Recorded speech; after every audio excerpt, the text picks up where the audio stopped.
But part of locking people up for misdeeds involves a little bit of a contract on the tail end of that, I think. And one of the issues that I struggle with is the fact that we have made it so easy with online job applications, with online background checks for apartments, to take people who have spent their time, paid their dues, and are genuinely committed to turning their lives around. Man, we make it hard. We make it hard.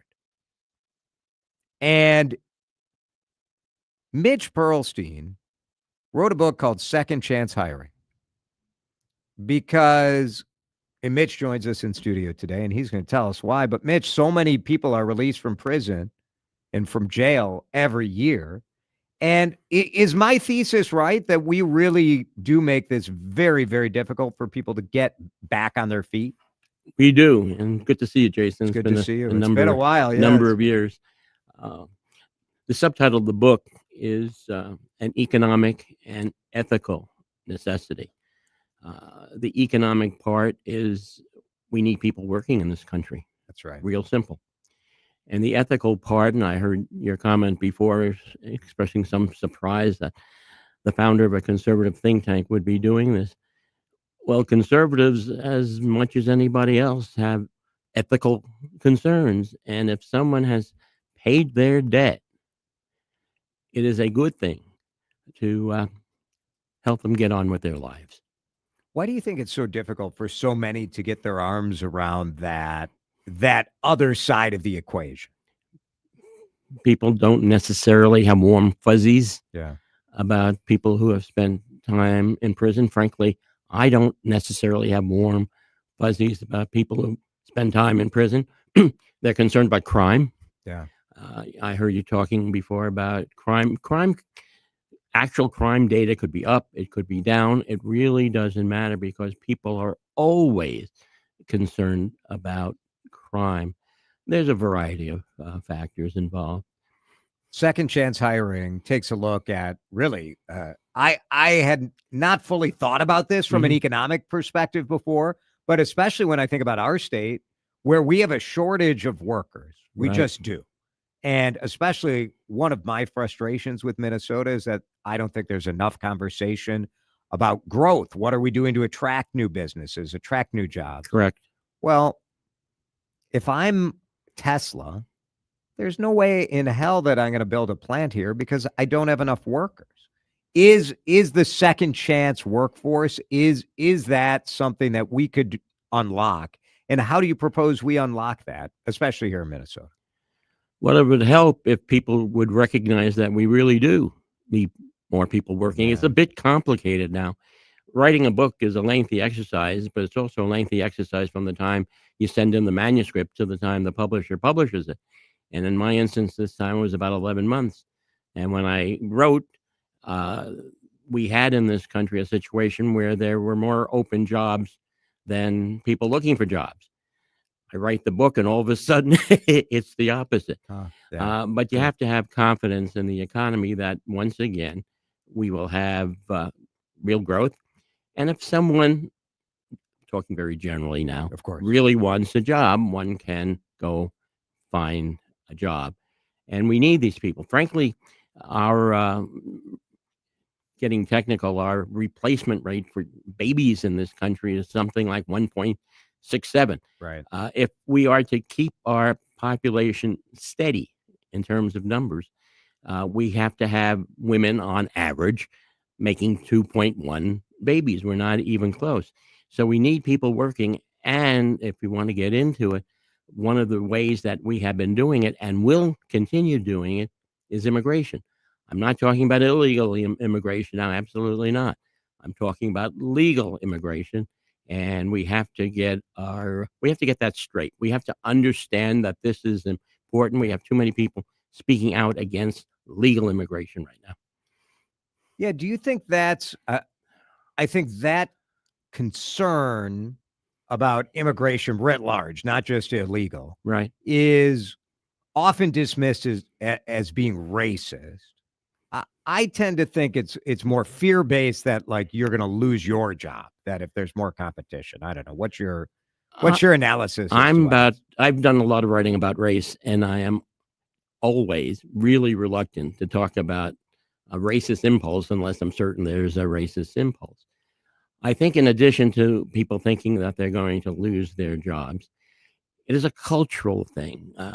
We are This isn't American. our way of life. That is right. We are Americans. Forgetting for a moment that we have brought in so many people from different parts of the world, different cultures, and it hasn't taken them necessarily too terribly long, 2 generations, maybe 3, to fully acculturate into our culture. So it's fear, and it's.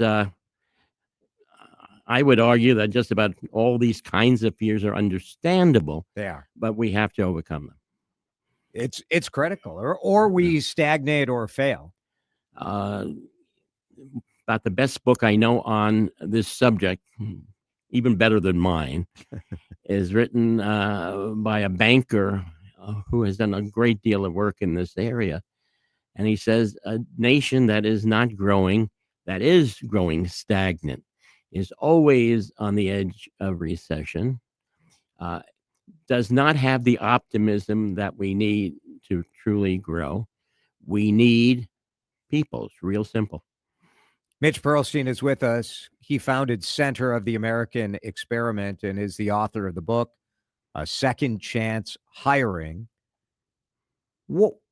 One of the things in this book that you do that is maybe different than some of the writing about this is that you do acknowledge and engage with the employer concern, right? Because I do know a number of employers, restaurant owners, especially because I cover that sector, who make it a practice to hire people with criminal records who have committed to turning their lives around. My friend Josh Hedquist, who owns OG Zaza. I know Josh, yeah. That has been a cornerstone. But you know what? It is hard. It's hard. His commitment to doing that is, yes, I think it's good for his business, but it also is maybe more work than hiring someone without a criminal record. The way I put it, it is hard generally, and it's not like hiring an Eagle Scout. But at the same time, on the ethical end, it's a good thing to do.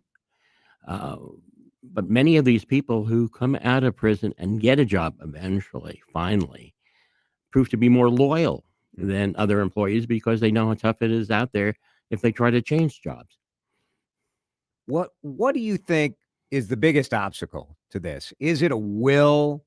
Is it a will by employers? A willingness to say, like, you know what?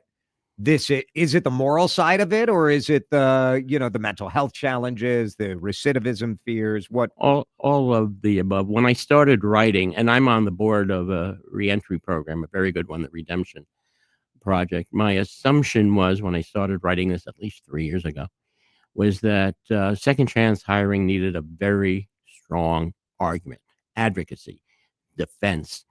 What I learned working on the book, no, the argument is essentially one. You don't hear people talking against it very much, if at all. The trick now is implementation. A boss can say, this is what we're going to do, but if the director of human resources doesn't want to do it or is lukewarm, it's not necessarily going to happen. We need a strong implementation. And that's systems, that's dedication, that's training, that's all of that for the workplace. It is that, and it's. Do they need incentives? Do they need, or is this a fully sort of private sector initiative? I'm talking about the private sector, and there's some incentives out there. But I think more compelling is that these businesses, as I've been saying over and over, need people. And there is data to show. I hate when someone says there is data. Well, there's always data. There's always data yes. That CEOs and directors of human resources believe that people who have been in prison are just as good when it comes to their employment as anybody else, to the extent of something like 80%.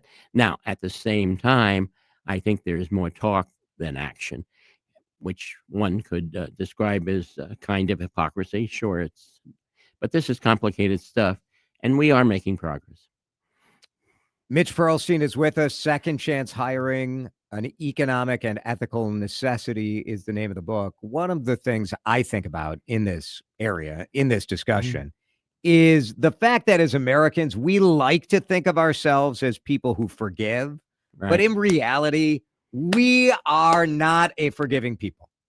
It is easier to hang on to anger for that one thing someone did 20 years ago than it is to forgive. I don't know if today we are as forgiving as we think we are. That might be the case. I I can have make no it. I have no data. No data. I All have no right. data. I'll make up some. This is full anecdote on my part. I think that we are more forgiving than you are suggesting. Let's think about people in public life who have done bad things. They go on the mountaintop for 3 years, they apologize, they come back, and they are forgiven. But those are people like us. We see ourselves in them. We don't see ourselves in the shoes of the person who shot someone. The or person drug. who, how about this? And I'm about the only one I know who talks about this. A person with acres of tattoos Right. on him. The neck tattoo, yes. You see it and you judge. And I've been guilty. I think that is one of the great disincentives for a person to hire another person. And I'm just about the only one who writes about that. And getting these jobs is indeed difficult, but people do eventually get them. Yeah. I was fascinated when I was writing, and if I was working on it at Starbucks or someplace, and someone would ask, "What are you doing?" And I said, "I'm writing a book about second chance hiring." And on a couple of occasions, they just lit up in a good way. They were so happy I was doing that. They were so impressed. They view this as a good thing. Now, whether or not people do it in their actual lives is another matter. Yeah. I don't think we're as selfish as you may be suggesting, but as with everything else, it's complicated. Right. Really important conversation, and it is challenging, but making an economic case for doing something that is right is pretty intriguing. So I'm so glad that you came in and talked about it. Mitch Pearlstein is the author of Second Chance Hiring. You can pick it up on Amazon. You can get it also at you're doing an event tomorrow, right, at Interlochen Country Club. Right, American Experiment. We're doing a luncheon. Nice. And you could also order it through Bloomsbury, the publisher. Great. And you can find it.